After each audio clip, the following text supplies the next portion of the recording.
Okay, so here I have 3 pieces of leather here that have all been tanned with basically vegetable processes. You can see they're all different colors, but that's not because they have any dyes in them. Actually, these leathers don't have any dyes in them right now. These is just the colors that develop from the different chemical tanning processes that are used. All 3 of these types can be used for tooling.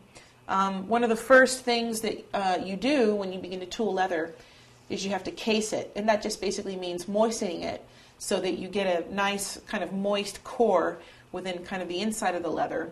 But you don't want to put too much water on it when you're doing that, because that can make the leather mushy and make it difficult to hold an impression or to tool. So when you case leather properly, you want to kind of have your sponge here and kind of squeeze out some of the water. And so, for example, if we take this piece, you kind of wet it all over, and you'll see that the first thing that happens is it gets kind of a dark color as it starts to absorb that water. But if you wait a few seconds, you can sort of see this, that kind of dark color sort of starts to go away a bit. And so we haven't really changed the surface color of the leather too much. And so that's how you kind of know that it's cased at about the right point. So you might want to keep going, maybe brush it a few more times with the wet sponge, let the leather soak in.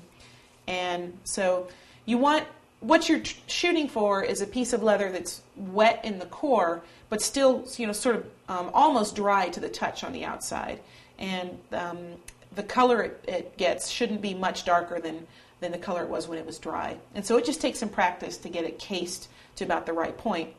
But once that leather is cased, kind of has that wet core, that'll allow you to tool it down with different kinds of tools, and it'll retain the impression.